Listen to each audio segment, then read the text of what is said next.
Ano kaya ang mangyayari sa mundo kung bigla na lang mawawala ang dagat? Kapag nawala ang dagat, ang mga barkong naglalayag sa karagatan ay babagsak ng malakas sa ilalim.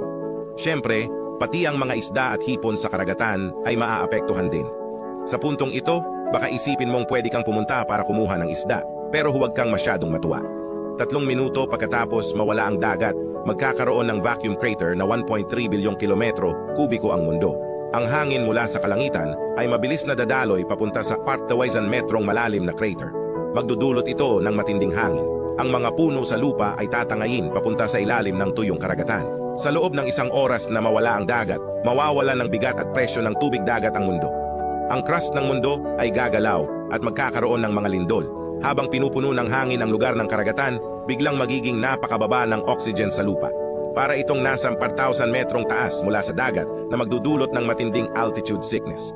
3 araw matapos mawala ang tubig dagat, sasabog ang mga bulkan sa ilalim ng dagat at tataas ng husto ang temperatura ng mundo. 3 buwan matapos mawala ang dagat, mangyayari ang mga bagay na ayaw makita ng mga tao. Dahil walang tubig dagat na maaaring sumingaw, hindi na uulan sa mundo. Ang mga pananim at halaman ay matutuyo at mamamatay. 1 taon matapos mawala ang dagat, magsisimula ang krisis sa pagkain dahil sa matagal na tagtuyot at matinding init. Hindi sapat ang oxygen para sa mga halaman sa mundo.